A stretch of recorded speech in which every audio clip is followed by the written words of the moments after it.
Merogo eno e jadilwe mo letlhakoreng la mmila ke Nkuna wa kwa Theresa Park. O ne ikaeletse go jala malomo a di-rose mme o ile a fetola monagano morago ga go lemoga gore go tlhwatlhwa tlase go ka jala merogo.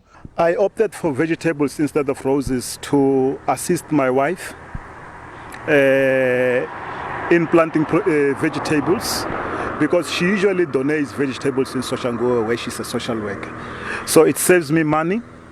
And also it makes my home nice, as you can see, so it saves me money. And also I'm able to feed from this garden my neighbors and also the recycling guys on Thursdays. Baagisani ba ile ba bega seno kwa sepodising sa Mmasepala wa Tshwane. Batlhankela ba sepodisi ba gateletse gore Red Joe o robile molao wa Road Traffic Act 96 of 1996 ebile go tlile go nna le ditlamorago fa ka se utlwelele molao.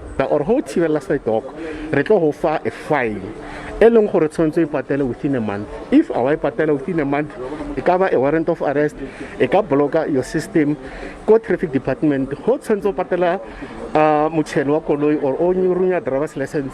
Baagisani bangwe ga ba ganetsane le seno. Ya ke nana gore ntho ba irang e wrong because monduduo ke pleke ya high. Nna a ke bone anything wrong ka this garden because I disturb motho. Sepodisi sa Tshwane se ganeditse gore ba tshoseditse Nkuna ka kgolegelo fa sa tlose dijalo tsa gagwe gompieno. Offense Stimo, SABC News, Theresa Park, Pretoria North.